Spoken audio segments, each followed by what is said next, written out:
all, welcome to all the friends of the Istituto Italiano per gli Studi Filosofici and to Wendy Brown, with whom we will have the pleasure to discuss her latest book, In the Ruins of Neoliberalism, The Rise of Anti-Democratic Politics in the West, edited by the Columbia University Press and published in 2019.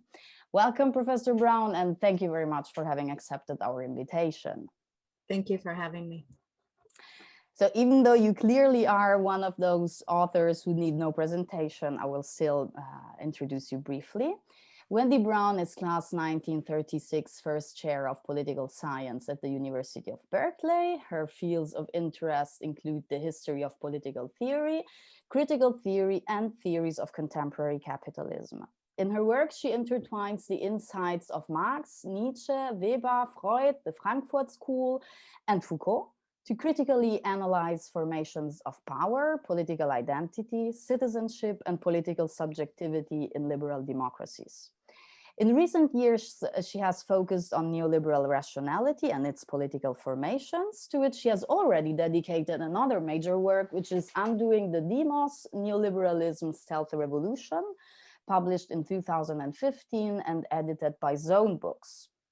Her latest book, In the Ruins of Neoliberalism, offers a brilliant analysis of some of the principal tenets of neoliberal thought, especially those present in Hayek's writings, and in particular with respect to the notions of tradition, society, and sovereignty, which she then links to contemporary neoliberalism, viewed as its Frankensteinian creation. But let us proceed according to the order of topics contained in her book. So, Professor Brown, in the first chapter, you dwell on Friedrich Hayek's anti-constructionism, that is, on his denial of the existence of society, which he considers as a dangerous semantic fraud, you say. The problem of the notion of society lies for him in the fact that it shouldn't be understood as a result of a common political design. And as you explain clearly, what we wrongly define as society for Hayek is nothing more than a complex interaction between individuals who simply follow rule of conduct that, I quote you, arise spontaneously, evolve and adapt organically. So in this sense, claims for social justice and economic planning are viewed as dangerous interferences in the spontaneous dynamic order of traditional morality and competitive markets.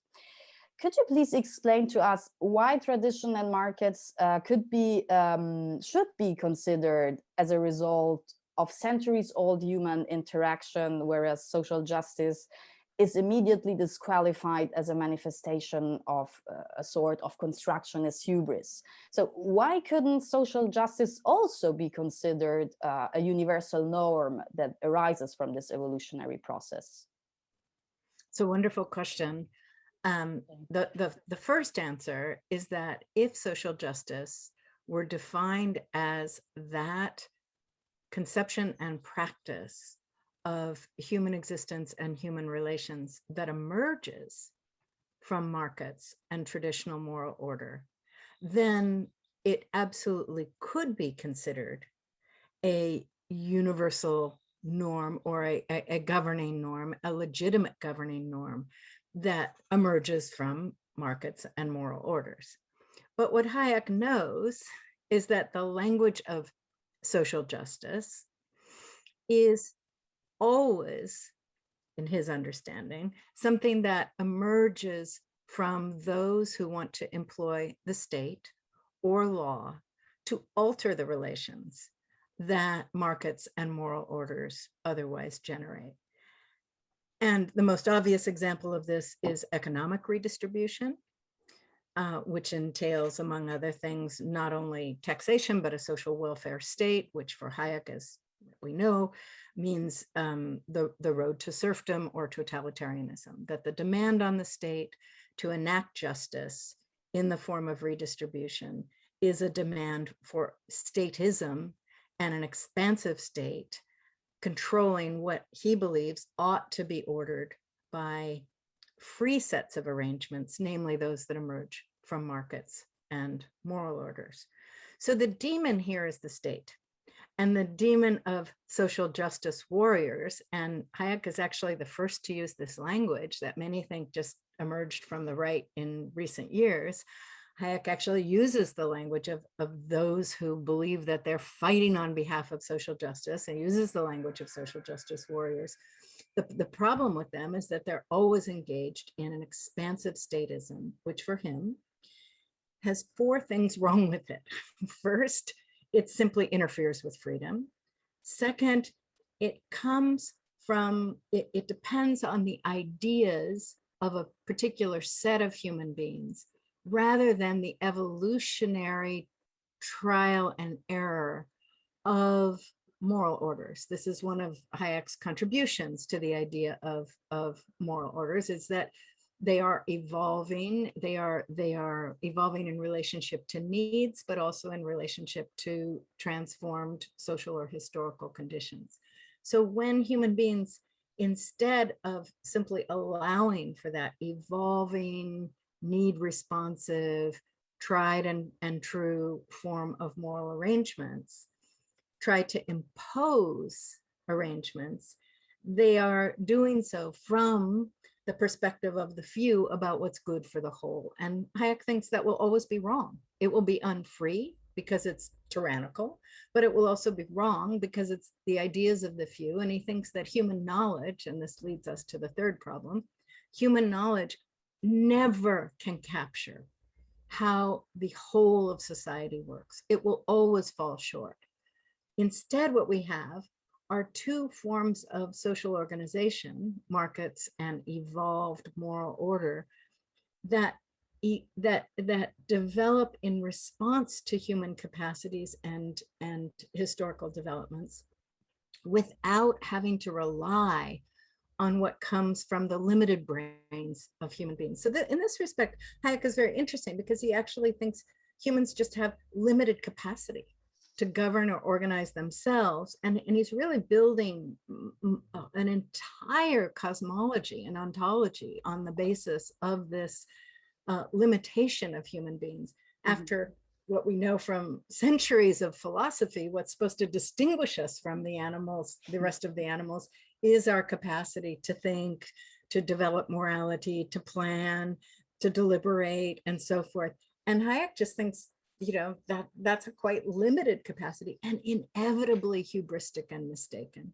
And then the final problem is that what this reliance on statism for social justice inevitably will do is make human beings expect the state to produce arrangements, which he calls blatantly social engineering, instead of relying on those orders, markets and morals. So it produces a dependency on a false god. So we have unfreedom, we have mistaken ideas, we have the creation of human dependency on that which we shouldn't be depending on. And we just have the general danger of a totalitarian order, misguidedly and in a misshapen way, creating human order, where instead what we should have is these free, spontaneous, evolving things. So to return to the beginning, for Hayek, social justice is what evolves from markets and moral systems.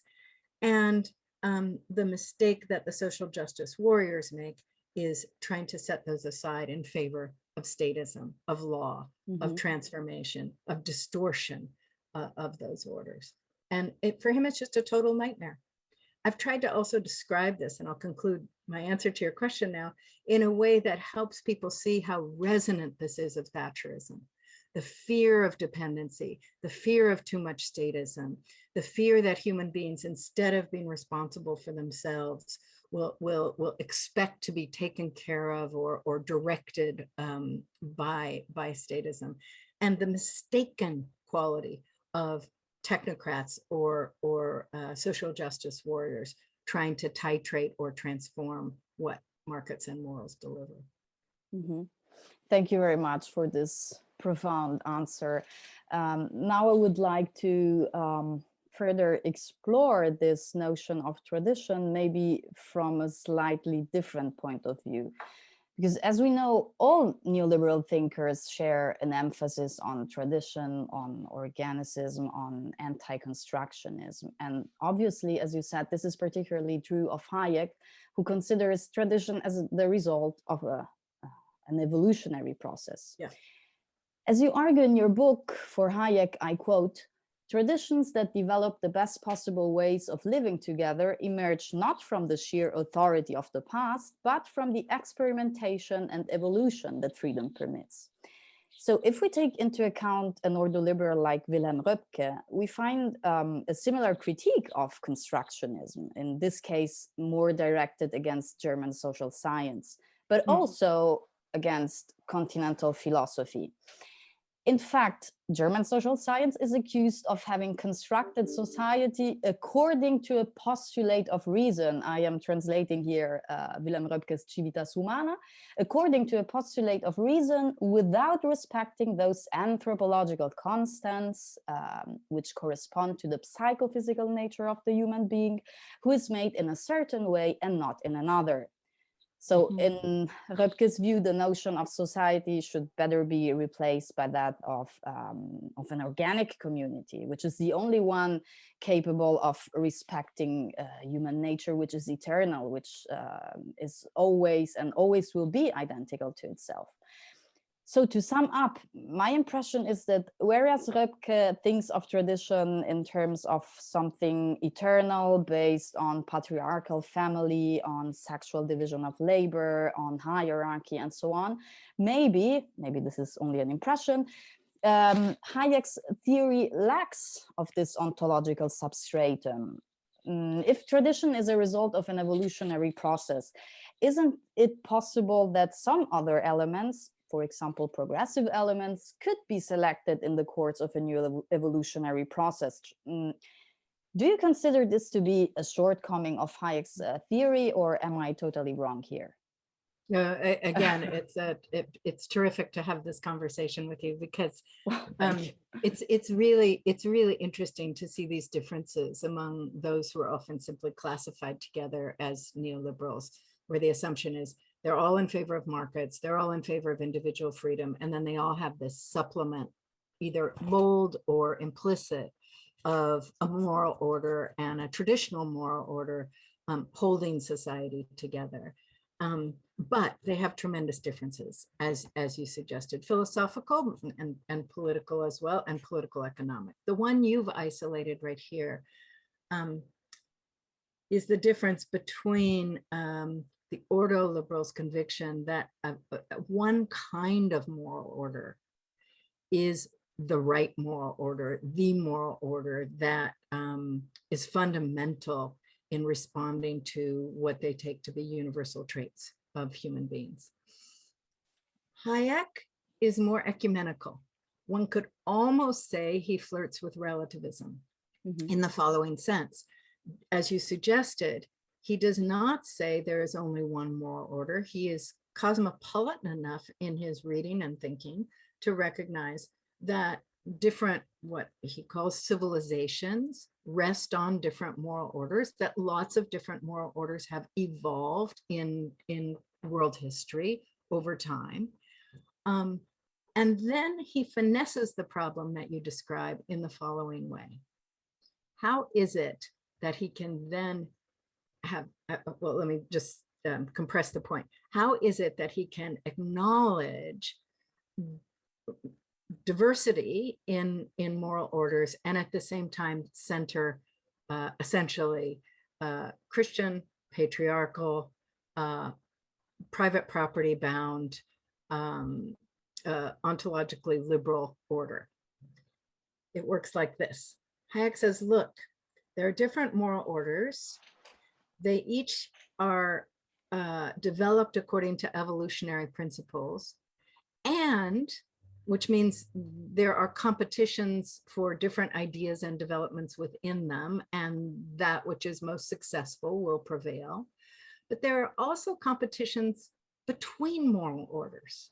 And the one moral order that prevails again and again and again in his reading of history is the one that centers, and I'm paraphrasing him, but accurately, I think, property, family, and the primacy of the individual and its freedom. So what has he described? The civilizational supremacy of the Christian West in its moral order, which he thinks thrives because it centers private property, the nuclear family, and we could add here the heteropatriarchal nuclear family, and individual freedom bound to that heteropatriarchal figure.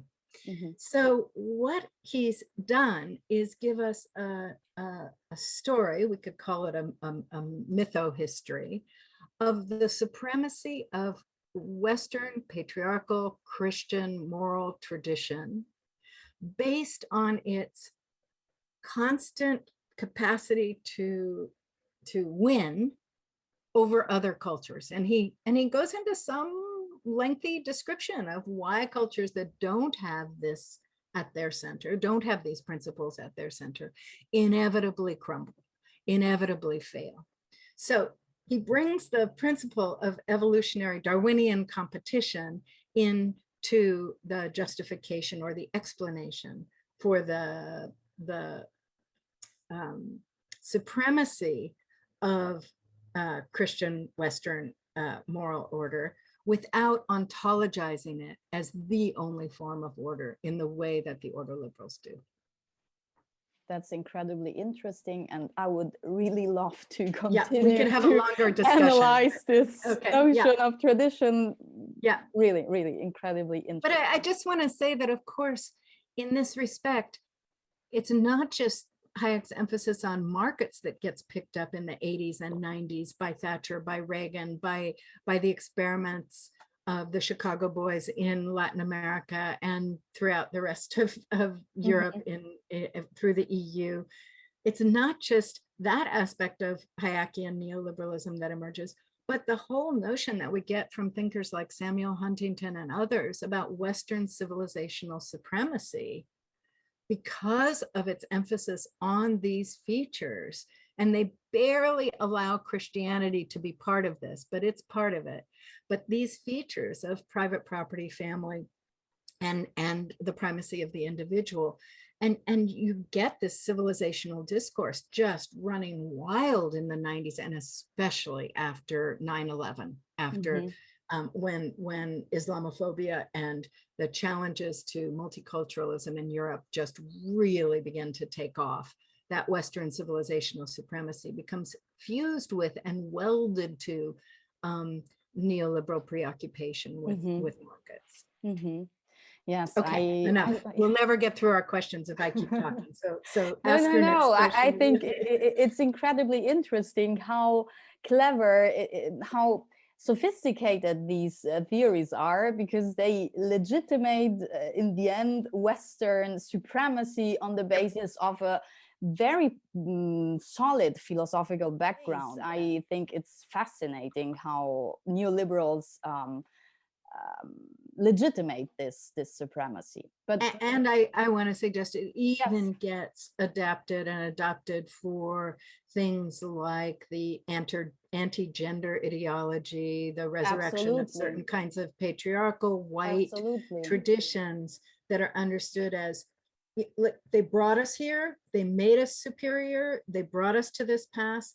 You feminists, you queers, you others, you're all tearing at the fabric of our greatness. You're dismantling what has made Western civilization what it is: family, property, the individual, Christianity, all of those things. So it is remarkable to actually see deep into the philosophical underpinnings of this in a certain conservative tradition that we've only mainly focused on for its unleashing of markets, rather than understood the extent to which it also carries this other dimension in it. And I just want to say, what binds them together again is the anti-statism, the anti-social justice, all of these, we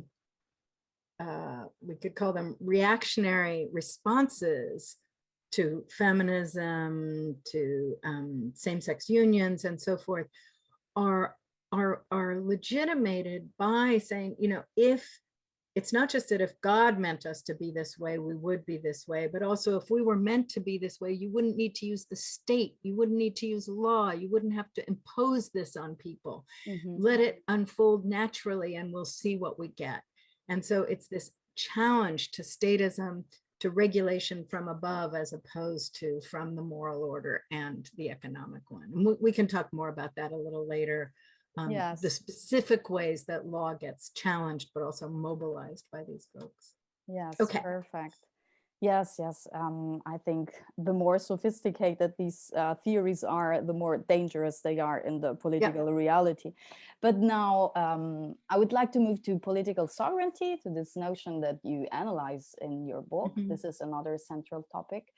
You say, for Hayek, political sovereignty is, I quote you, the mistaken belief that societies are ordered by will and design, a belief based on the illusion that there could be a general interest, which is impossible. So if political sovereignty and a general interest is an illusion, what is left of the political? This doubt appears even more legitimate if we consider that, as you write, and I quote you another time, for Hayek, the state is neither the source nor the enforcer of morality, and that state-dictated morality of any kind, whether religious dicta or secular social justice principles, is the signature of totalitarianism. And to go back to the ordoliberals, in this sense, ordoliberals maybe appear to have a more interventionist vision of the state, which, for example, has to implement what they call Vitalpolitik in order to secure an economic and social order based on tradition and competition. So in Hayek, the political and the state seem to be divested of any active role, since it is apparently confined to securing individual freedom and private property. So if this is true, I don't know it, how does Hayek's notion of the political differ from classical liberalism? It's pretty close to it, compared to some of the other neoliberals, and especially the ordoliberals, who, as you say, have a more active, an appreciation of a more active statism in its technocratic function and in its interventionist dimension, especially in building a vital politics. But the one thing I would say about Hayek that differentiates him from the classical liberals has to do with something you mentioned early on, namely sovereignty. Hayek's made very nervous by sovereignty as a political concept. And of course, it's important to remember he's in the era and the territory of Schmidt and Weber and these others who, you know, are really working out what sovereignty is or might be. And Hayek's made very nervous by it for two reasons. One, he thinks that democracy understood as popular sovereignty is just crazy and dangerous, because if there is popular sovereignty, then it means that the people in the form of a legislature control power that ought to be left to markets and morality. And so he attempts to just blow up the very notion of popular sovereignty as what he calls a nonsense notion. That's his favorite epithet for things like society, social justice, but also popular sovereignty. So it's a pretty major challenge to that feature of liberalism that attempts to find a location for sovereignty that is not the king, that is not the monarch, that is not pure statism. And it is not, you know, an undemocratic form of power. So that's one place where he differs from the liberals, is that he goes further in dethroning sovereignty generally and popular sovereignty in particular than they do. And the second thing is that he is interested in using political life for what he calls the development of universal rules universally applied, or general rules universally applied. So he has a formula for justice that can come from the state. It's not social justice. It's justice understood as rules that equally apply to all. And that's his way of avoiding or prohibiting any redistributive efforts whatsoever, because any redistributive efforts he knows will never be general, universally applied rules. They will always be rules that are aimed at doing something to this one on behalf of that one. And it's that he's trying to erase. So he's reformatting the political from what at least the Lockean tradition and the Millian tradition tried to develop as its possibilities. Some ways, maybe it comes a little closer to Hobbes, the idea of universal rules or general rules universally applied. But even there, he's backing off from the struggle that someone like Hobbes had with sovereignty, trying to get it located and legitimated and so forth, and instead just saying, the state exists to essentially support markets and traditional morality rather than to govern it or let alone be supervenient. So it's a dethroning of the state, a very serious one, and also above all of its central principle, namely sovereignty. Mm-hmm. Thank you very much. Now I would like to move to contemporary existing neoliberalism, on which you concentrate in the second part of your book. And you say something very, very interesting and I think counterintuitive at the first sight. You say that contemporary existing neoliberalism has produced a sort of shift in the role of tradition, whereas, as you said, Hayek has theorized the non-coerciveness of tradition, the fact that it can't be politically imposed. Today's existing neoliberalism, you say, actively employs political command to enforce the values of tradition. And you explain this transformation on the basis of what you call an anti-democratic jurisprudence developed by the US Supreme Court, especially in recent years. Mm-hmm. Could you briefly recall to us the two examples you provide in your book, the case of the wedding cake and the pregnancy centers, which express what you define as a re-Christianization of the public sphere? Mm-hmm. Thank you. Yeah, so I want to try to avoid dragging listeners into too much detail, but let me first provide a little background, since now we're really solidly in the US context. Yes. I'm going to close my door for 1 second because there's construction starting outside. No problem. Okay. So what has happened in the US context is that our Supreme Court has increasingly been populated, not, as most people think, merely with conservatives, but with those who are trained in what has broadly come to be described as neoliberal jurisprudence, where markets and traditional morality are understood as that which should be supported, and the state is understood as that which should be retrenched, restrained, restricted. And many people are familiar with the kinds of decisions that have come out of this mentality at the level of economics, deregulating corporations, especially deregulating their power to control our electoral political life.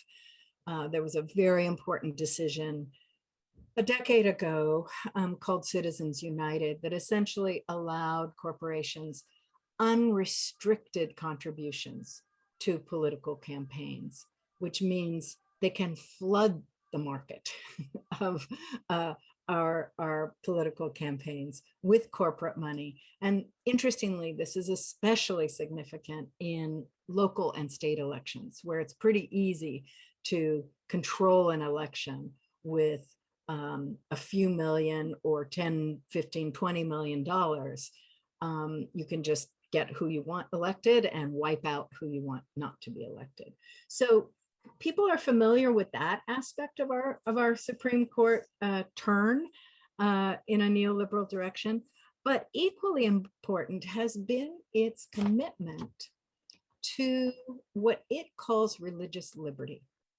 And in calling what it's doing the development and the expansion of religious liberty, there's a little bit of a smoke and mirrors disguise here, because what it's really doing is permitting corporations as well as small business owners and church-based nonprofits trying to prevent abortions or resecure traditional morality in various ways.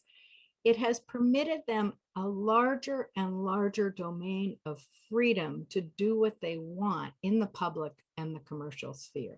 So by religious liberty, what the Supreme Court means is expanding the power of not individuals, which is what religious liberty was designed to protect in our Constitution, but the religious liberty enacted by very powerful agencies, churches, corporations, and even small businesses. So the cases I analyze are a case in which a baker refused to bake a wedding cake for a same-sex couple, and a case in which what are called crisis pregnancy centers, which are arms of the evangelical and Catholic churches that set up as if they were women's clinics, as if they were clinics helping women with pregnancies that they have accidentally and want to deal with either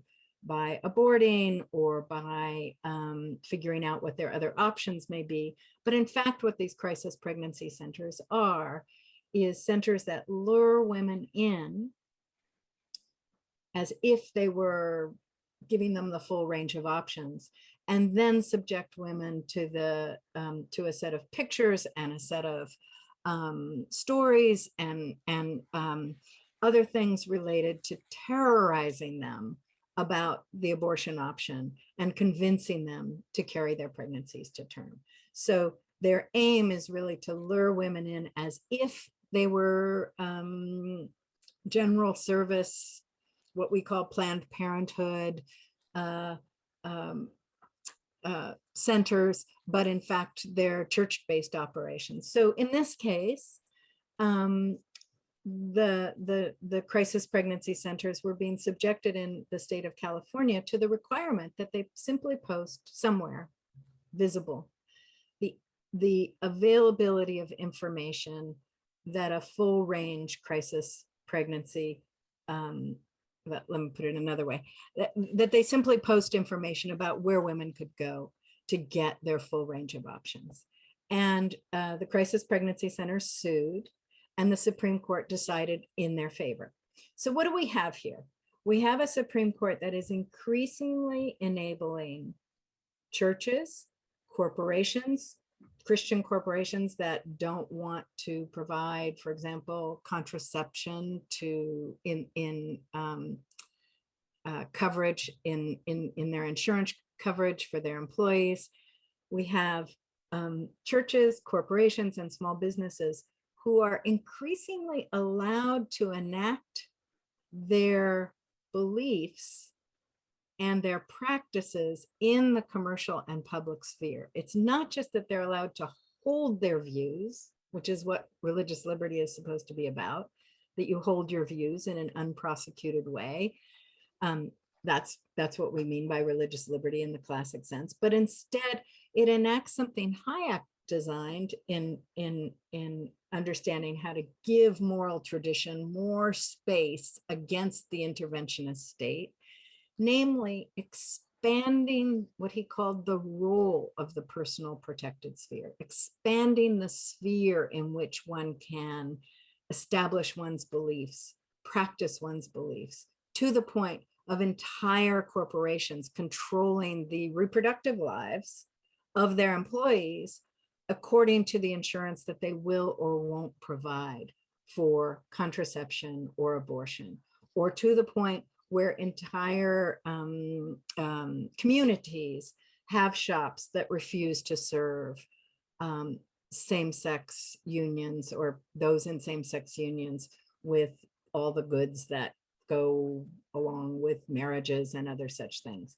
Now, some of these cases seem kind of trivial, like the one I just mentioned, but they're all of a piece. They're all about what William Barr, who was Trump's attorney general, called reestablishing Christianity as the religion of the United States by expanding religious liberty. So what's happened here is that the right to religious liberty, has been developed as a powerful tool for expanding or re-Christianizing the nation as a whole. We're not talking about the religious liberty of Muslims. We're not talking about the religious liberty of Jews. Yeah, it's secured in some private, modest way.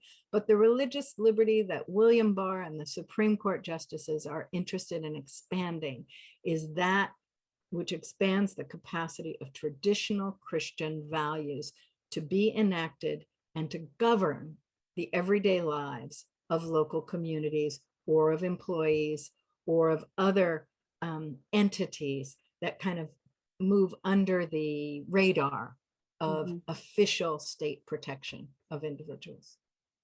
This is all very worrying, and I think you've mentioned perfect examples for this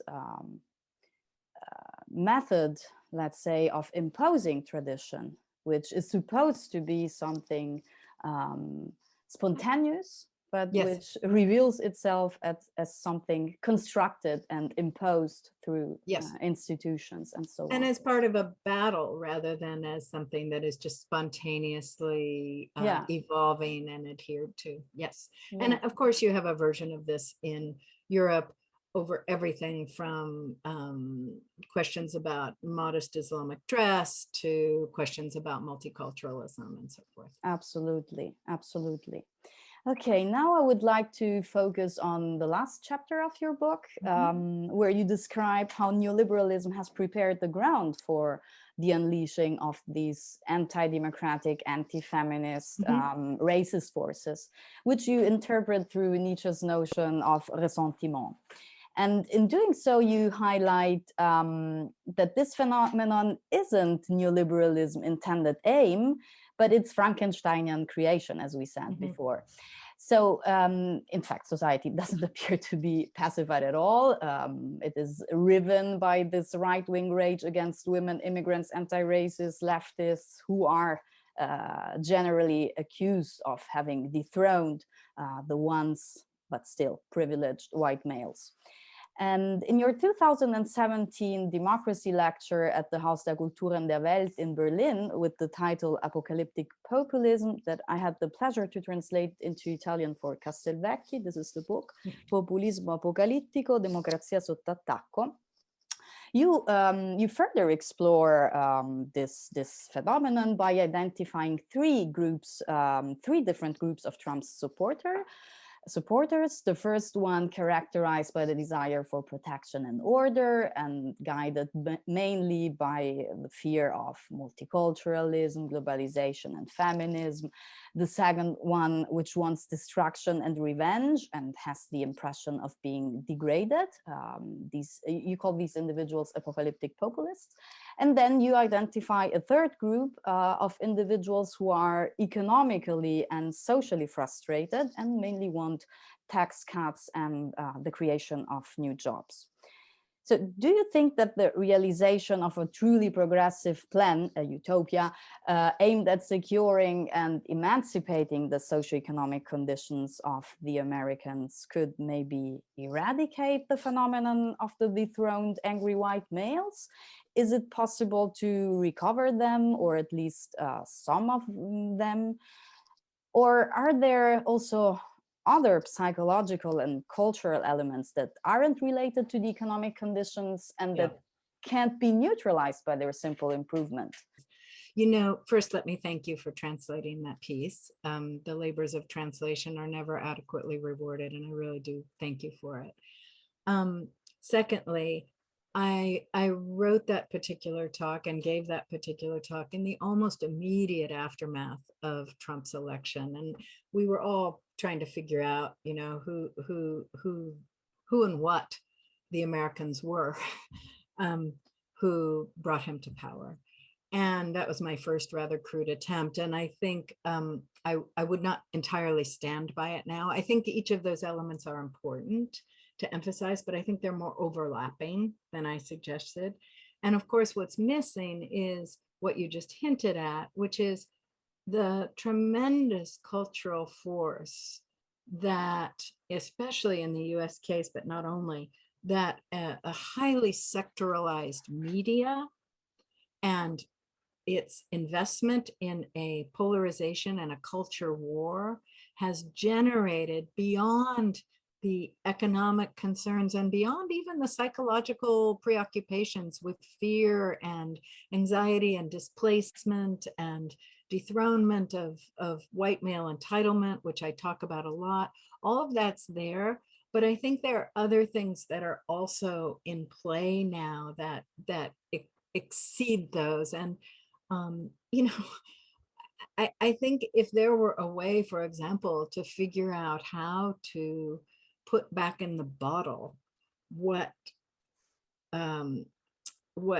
cable news, right-wing cable news, and before it, AM talk radio and websites have done to secure a certain identity of anti-democracy, anti-multiculturalism, anti-progressivism among all kinds of people who, you know, it's not a question of their economic standing or even entirely of their cultural place. And here, I think, for example, it's important to note the kind of research being done in this country now on Latino voters from who identify in one way or another as Latino, who have heritage from south of the border, whether the Caribbean or Mexico or Central America or Latin America, and often come with a strong culturally conservative Catholic orientation, who have been very successfully wooed by the cultural values tied to the economic values of our conservative party. And what I mean is, they have been very successfully wooed by the idea that a man supports his family and does not get a handout from the government, the social state, redistributive justice, and all of the rest of it. And that what they need to be allowed to do is just be free to support their family and not be heavily taxed and not be helping others. But that, you know, I'm not saying all Latino voters buy that, mm-hmm. but it's there to be tapped. And so I think the extent to which it's possible to recover some of what has gone to the conservative and hard right world of political life requires really breaking open what drove people to those places in the first place. And it's a lot of different factors. I think it is important to remember that in some cases, getting an economic floor under people, especially post-pandemic, is crucial, but it doesn't necessarily go in a particular political direction, as you suggested. You can get that. I mean, in our case, Trump was willing to put that economic floor under people. He was perfectly willing to write big checks during the pandemic to individuals, as long as they had his signature on the check, for bailouts. But also supportive of, to some degree, of other ways of social support that do not necessarily pry people away from their antipathy to feminism, multiculturalism, and progressive social state. So it's a complicated task before us. And then if we were to add in climate change and the urgency of addressing that, it cannot go on the back burner. We all know that. And the extent to which the right has been successfully convincing its constituency that any concern with climate change brings with it the threat of world government, and that's why people should stay where they are, both disbelieving in climate change and also refusing any attempt to mitigate or stop it. So I guess I'm just agreeing with you that an economic reductionism is unhelpful. A cultural reductionism that says this is just where people are stuck is unhelpful. They got there. They didn't just start there. And so also is a recognition or a refusal. What's also unhelpful is a refusal to recognize the extent to which this world is experienced, not just by young people who feel they have no future, but all kinds of people as a world without a future.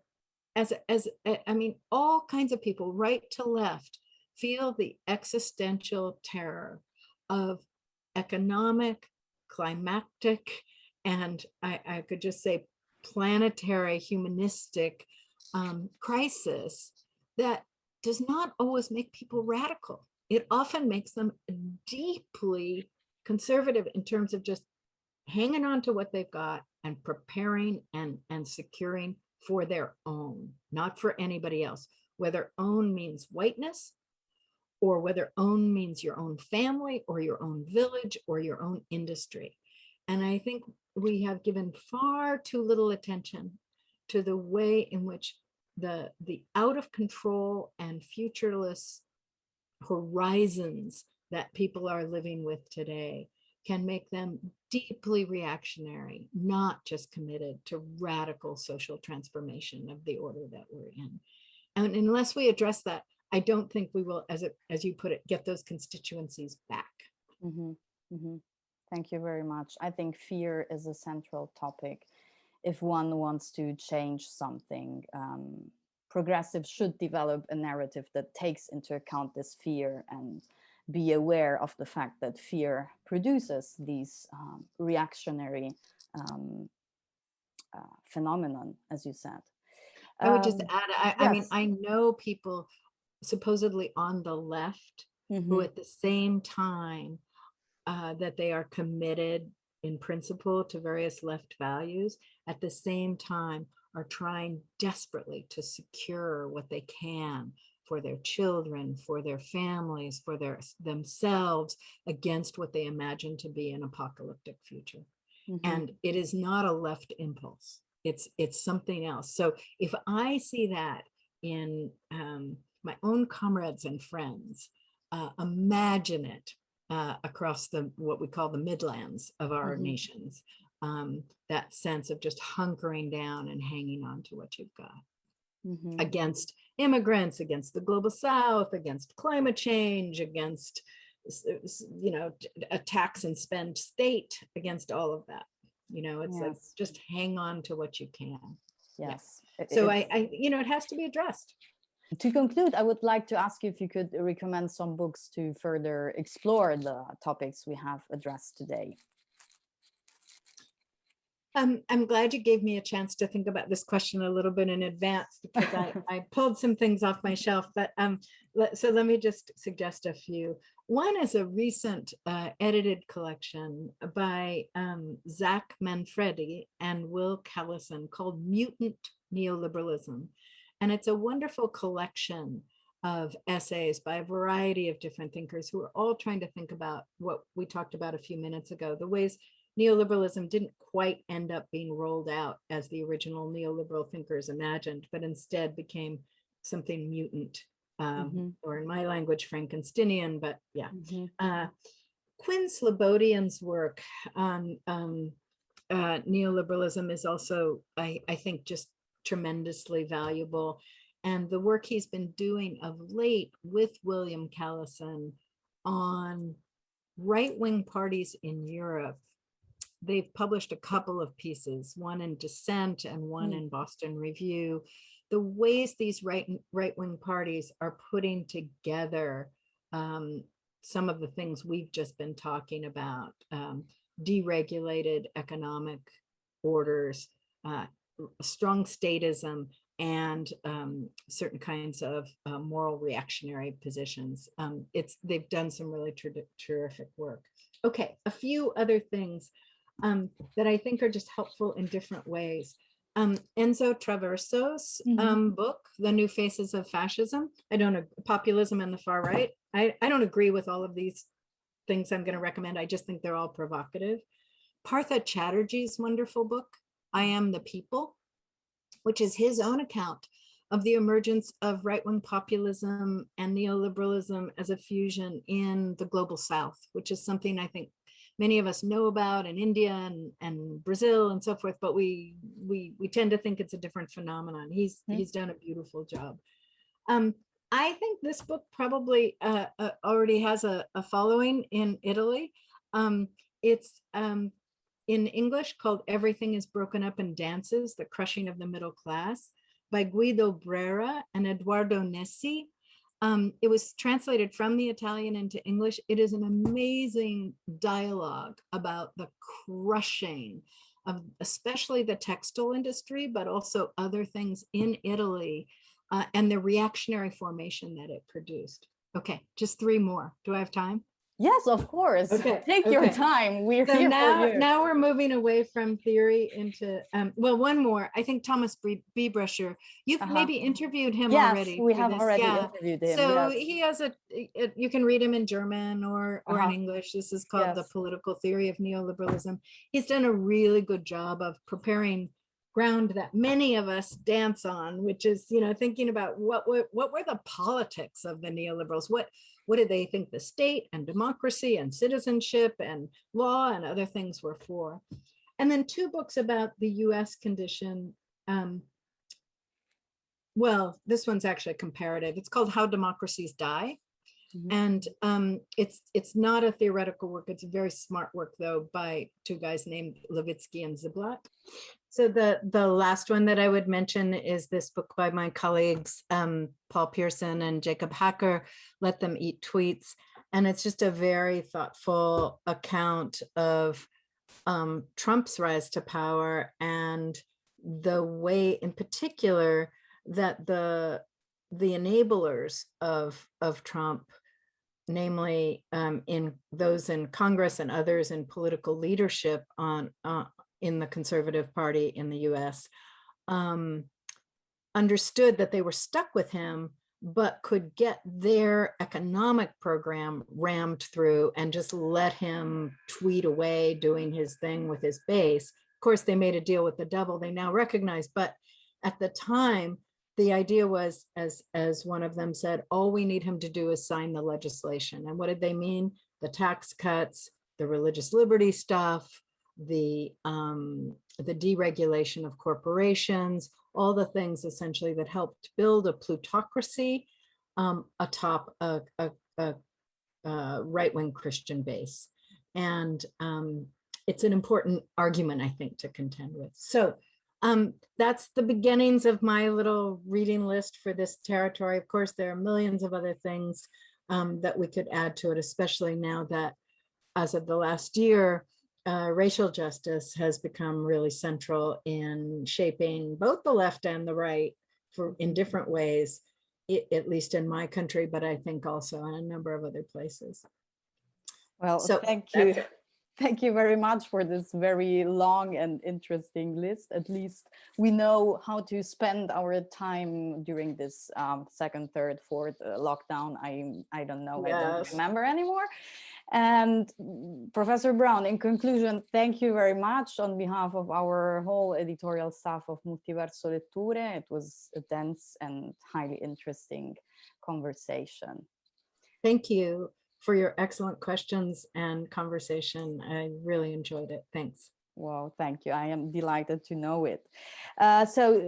Today we have discussed Wendy Brown's latest book, In the Ruins of Neoliberalism, The Rise of Anti-Democratic Politics in the West. Thank you very much. Thank you again for your precious time. Thank you. Goodbye.